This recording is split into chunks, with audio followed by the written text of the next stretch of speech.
Kilo 2, Oscar, Hotel Kilo. Yes, sir. And what's the name? Yes, sir. And what's the name? Name is Ed. All right, Ed. And where are you located, sir? All right, Ed. And where are you located, sir? I'm in Long Island, New York. About 50 miles east of New York City. The reason I called you is because I could not resist. I have a funny story for you about an antenna laying in the snow. Yes, sir. Let me see. Let me run around and see if I can find a better copy on you. And if not, I'll come back to Arlington. Give me about 10 seconds and tell me about your antenna system, and I'll look and see if I can find a better condition. Roger? See if I can find a better condition. Roger? I don't want to tell you about my antenna system. I want something funny about an antenna laying in the snow, because you mentioned Workingham, whose antenna had fallen into the snow. I don't understand what you mean when you say you want to try and copy me by going to Arlington. You have more than one receiver. Over. I'm running 4 Internet SDR receivers. And I have a rotary selector switch for my audio input, where I have those 4 SDR receivers coming up, plus my local audio from my receiver.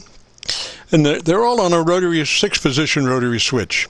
So there's nothing faster than a rotary switch for comparing signals. I can compare those 5 signals in about a second, maybe a second and a quarter. Roger? Maybe a second and a quarter, Roger. I wondered why you were slow coming back to each transmission. Now, are these receivers all in one location, or are these receivers at distant locations? Well, that's why I call them Arlington, Virginia, Rochester, New York, Atlanta, Georgia, and Milford, Pennsylvania. Those are not arbitrary words. That's where those SDRs are located, Roger. That's where those SDRs are located, Roger. And how do their signals reach your loudspeaker? By telephone line? By VHF? How do you do that? They are Internet SDR receivers, sir. You might check it out. Go to do you have a computer? Do you have a computer? Yeah, I have a computer. I try not to use it. You are talking to the wrong guy when it comes to computers. I'm very reluctant to get involved with digital equipment. It's too bad that I've got some on my desk here that I can't fix. There's practically nothing left here anymore that I can work on myself. I've made an appliance operator out of it. Listen, I just wanted to give you a funny story. I thought you might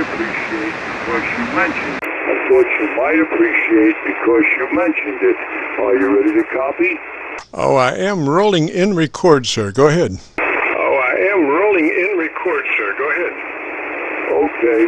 I worked in a station many years ago whose antenna was laying in the snow. But his antenna was located in Antarctica.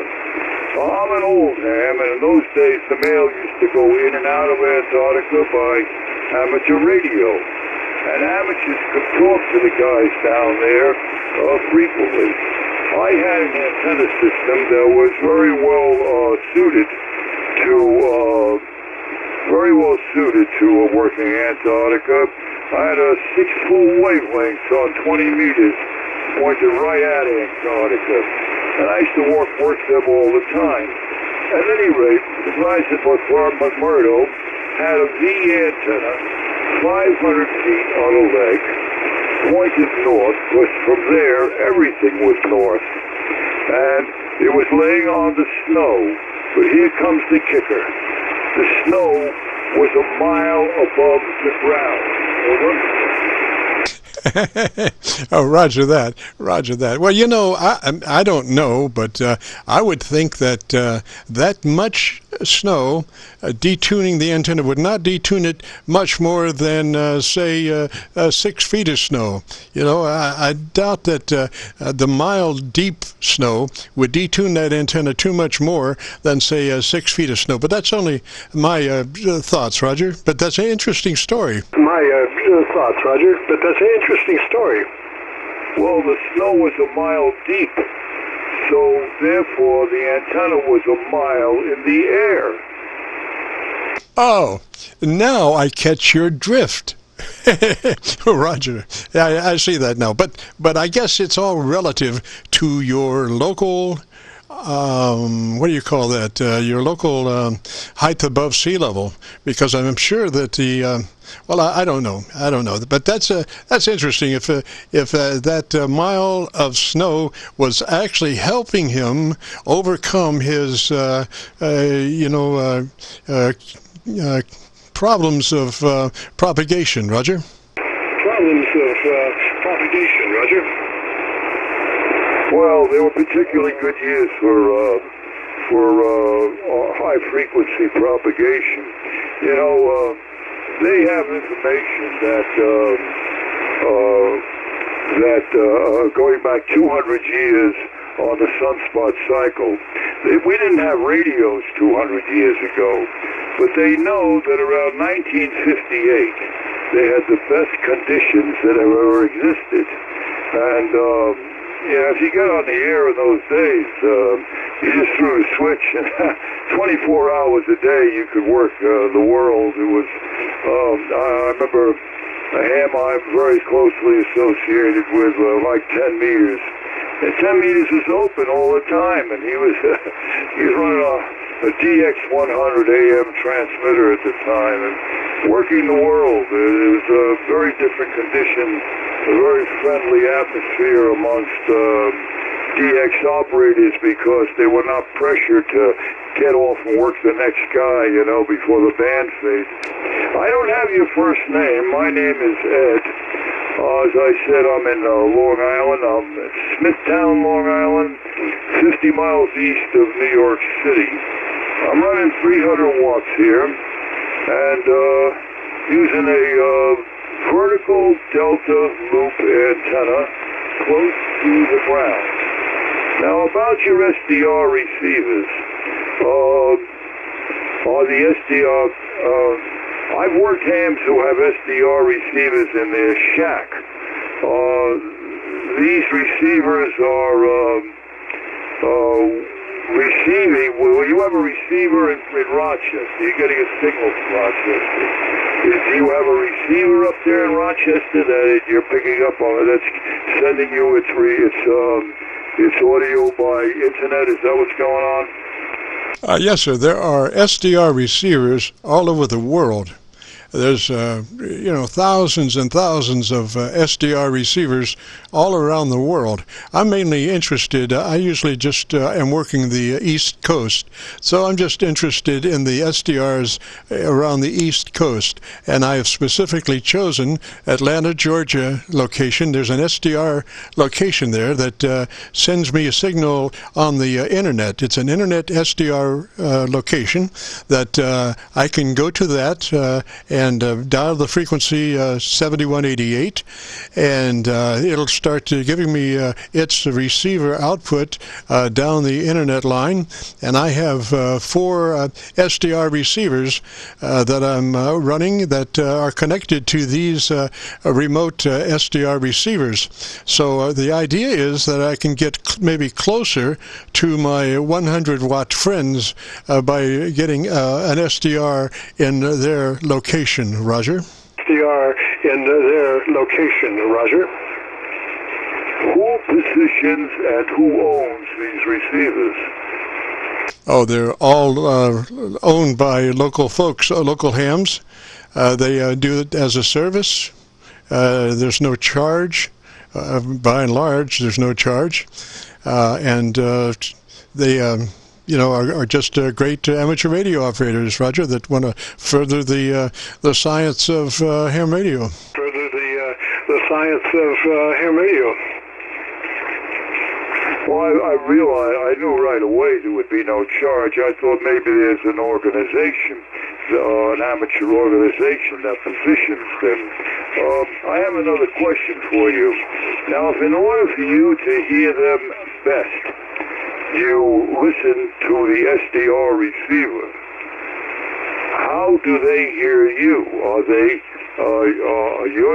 you're transmitting with your antenna. Are they listening to it directly, or are they using SDR receivers to listen to you? Over. No, they are listening to me on the air. I'm transmitting to them direct.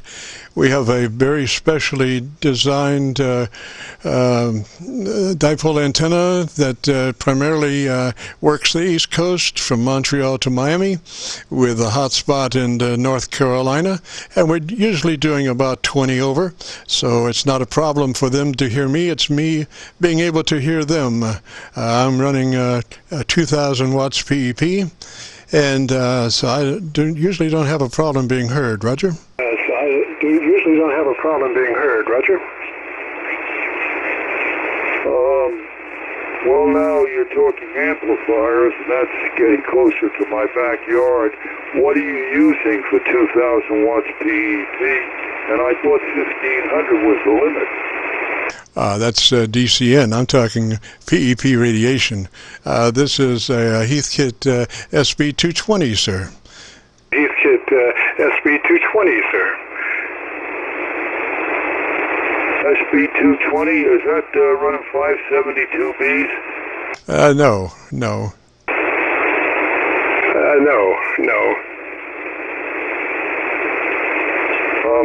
Are you running tubes, solid state? What kind of final you got in there? They're just tubes, and just SB220 runs 3 500Zs, Roger. He runs 3 500Zs, Roger.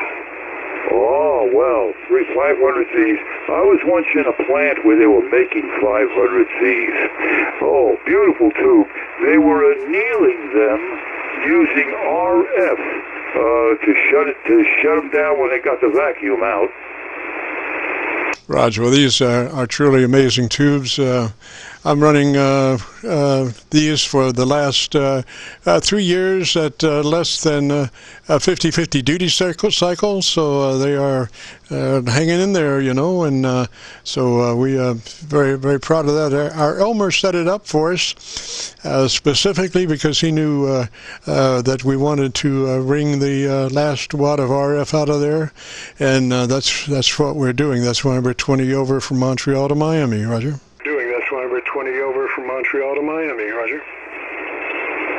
Well, I don't know what your key down current is there, or your PEP current. Well, your 2,000 watts output. If you got 3 of those things running at that kind of power, those things will probably last longer than you will. Well, the whole idea, I think, there's a lot of strange folks. I ran across on YouTube a guy that was rebuilding his Radio Shack, and he starts off with his power amp right in the middle of his radio table, countersunk with a shelf across the top of his power amp, and it's back up underneath this thing. And I'm thinking, if you happen to think about it, would you put 1,000-watt spotlight up underneath something with a shelf over the top of it where it can't breathe? Of course not. Of course not. That's stupid. You want that power amp to be able to breathe.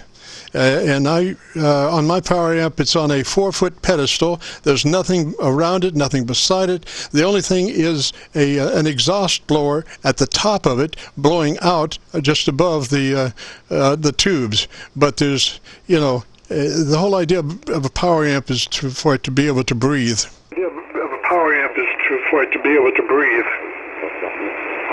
Oh, that sounds very good.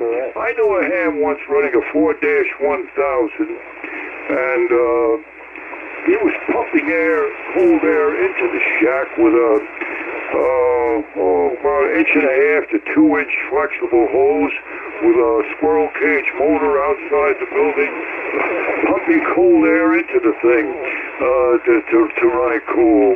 So you're obviously on the right track. I would like you to explain to me about the 2,000 watts PEP.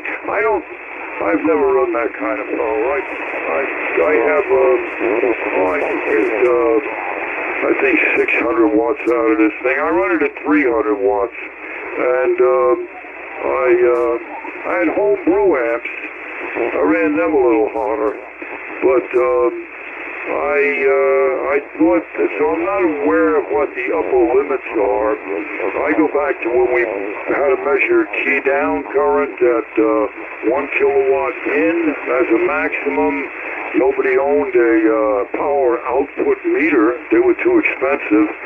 So I'm not aware. I thought 1,500 was the top you're allowed out on peak envelope power. So clue me in. No, that's DC in to the final. Heathkit SB220 is rated by the manufacturer at 100 watts of drive to irradiate 2 kW PEP.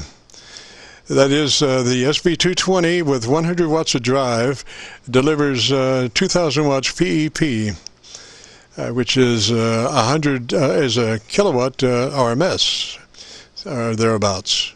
So, you know, and a lot of folks run their amps at 30 watts or 36 watts, 47 watts. I'm running this amp as stated by the manufacturer, 100 watts into the SB220, 1 kW RMS out, 2 kW PEP, Roger? Out 2 kW PEP, Roger. I think even just one 3-500 will get you a kilowatt, won't it? Well, not for long. Well, not for long.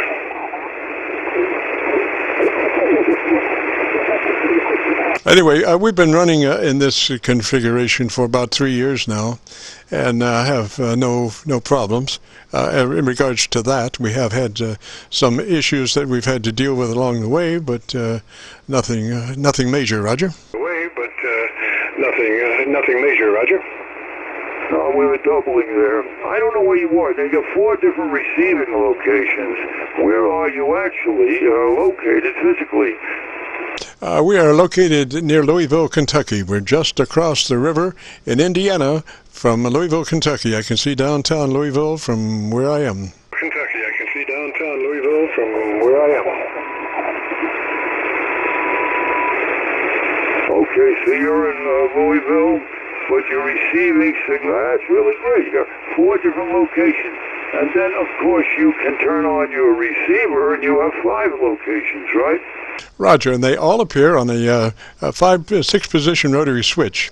So when I'm looking for somebody, a better signal from somebody, all I'm doing is rolling through this 6 position rotary switch and listening for the audio, and it takes about maybe 1.5 seconds to go through to find the hottest location. I'm not looking at meters or anything. I'm just listening to the incoming audio, Roger. I'm just listening to the incoming audio, Roger. Okay. Well, which location are you listening to my signal from? I'm copying you right now on the Arlington, Virginia STR, Roger. Now on the Arlington, Virginia STR, Roger. Okay. That sounds reasonable. Antenna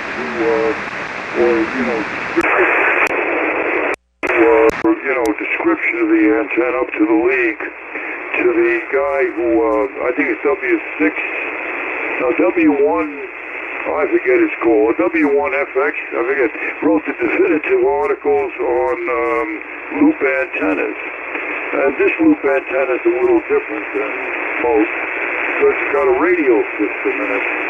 So he took an interest in it, and he made me a series of 9 computer plots to show how it would do on each of several bands, and with or without the radio system. And when I took them, he had a lot of additional data attached to it that I could not interpret. So I took it to some more knowledgeable hands at the local radio club, and their opinion is I'm running a cloud burner here. So Arlington, Virginia is like 200 miles out of here. I think it's 240 miles by road. So it's something less than that by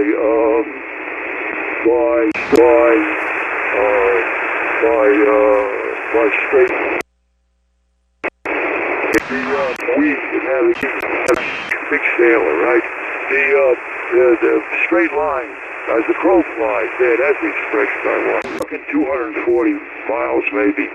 So it's no doubt that what you would be listening to would be your Arlington, Virginia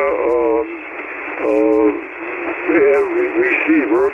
Although I assure you, I have worked Louisville without switch to your Louisville. Can you switch to your Louisville receiver and tell me what you hear? This is K2OHK. Sure. I just was through my local receiver. The breakdown is my local receiver is copying you at about 5 dB above my noise level. The Arlington, Virginia SDR is copying you at about 12 dB above their local noise level, and Rochester, New York is copying you at about 10 dB above their noise level. Roger? 10 dB above their noise level. Roger? Rochester was what? Give me the Rochester again. 10 dB over their noise level, their local noise level. 10 dB over their noise level, their local noise level. Yeah, that's what you might expect from this antenna. It's very interesting. And this sounds, you've gone to a lot of effort, but I think that you got something very... And I have worked who was using the system. I was wondering why you were using the system. I was wondering why you were slow coming back each time. You're picking the correct antenna, and takes you time to get that to respond to. I assume if you're working Vox, it would be instant. If you're working push to talk, you can throw the switch. But you're slow to respond, and I guess because you're selecting with the antenna that the station that the receiver, that's the word I'm looking for, that would be best suited. I think the next thing to be developed probably would be something, a computer that would select the bus signal for you. Over. Roger. The delay is not on my part. There is a latency involved in the internet transmission from the SDR site to my location. There is an inborn electronic latency. Some SDRs are longer latency than others, but I respond immediately when I hear the end of the sentence. I'm responding immediately, but the difference in delay is caused by the transmission latency of the internet signal from the SDR location to my location. Roger? From the SDR location to my location. Roger? Roger. I belong to a net, and have belonged to the same net for many, many years. And we have a couple of net control stations who use an SDR to copy signals when the SDR receiver to copy signals from the net members when conditions are difficult. So that's the only experience I have in talking to operators using SDR receivers for that purpose. What I don't understand, I have to ask them, I don't understand if the SDR is located right in the same shack with the local receiver. What is the benefit as compared to you who have your receivers located at distant locations? It's all been very interesting to me. You are the first ham I have met who was using this system to receive my signal. It means that more guys will hear me, and maybe I'll make more contacts. So I want to thank you very much. You gave me your name. I did not write it down. I have to shut the station down now. The XY afternoon, I have to be on my way. Thank you for, I have to be on my way. Thank you for explaining all this to me. It's been very interesting. So I do thank you very much. KC9 Victor, King Victor, near Louisville. This is K2OHK on Long Island. Roger Ed. Well, we have been recording all this time, so if you would like to hear our conversation or hear your audio, if you go to YouTube and do a call letter search for Kilo Charlie 9 Victor Kilo Victor, that will take you to our Qso-Vlog page. Right now we're running about 840 air checks, Qsos, on various pages, but you'll be looking for one Qso in particular, and it will be called My Group Air Check 12619. My Group Air Check 12619. Today's date, Roger. 6/19. Today's date, Roger. QSO. And of course, it'll depend on the speakers in my computer as to how well it sounds. I have heard my signal before any number of times, but I'll check it out because this will be I will be listening to this in a different manner than ever before, and from a signal source that is different than ever before. Good afternoon to you, and thank you very much. It's been most interesting. Always learn about new stuff at amateur radio. But I do have to say to you, where over there is my old DX35? If you know what one of them things is. This is K2OHK. Roger, it's probably driving a 10,000 watt amplifier somewhere. Driving a 10,000 watt amplifier somewhere. And I'm making light, Ed, a joke. LOL. Threes, buddy. Enjoyed it. You have a real good weekend coming up. And if you get a chance to check in next Friday, we run between 3:30 and 5 Eastern every Friday afternoon on 7188, this frequency. And speaking of frequency, I noticed that your transmission might have been just ever so slightly low. I didn't know whether you might have had your clarifier on slightly or what, but it was very, very, very, very minuscule frequency on the low side slightly, but you might check that out. Three, sir, and we enjoyed it. KC9VKV, have a great weekend. And this is, we have been into a pumpkin for 15 minutes. We turn into a pumpkin after 5 o'clock. It is now 5:15, so we've been 15 minutes of pumpkin, and who would have thought? But so we got to get out of here, so we'll say threes to all who participated. We enjoyed it very much, and hopefully everybody can come back next Friday, and we'll do it again between 3:30 and 5. Until then, this is KC9VKV, threes all, and we'll be clear.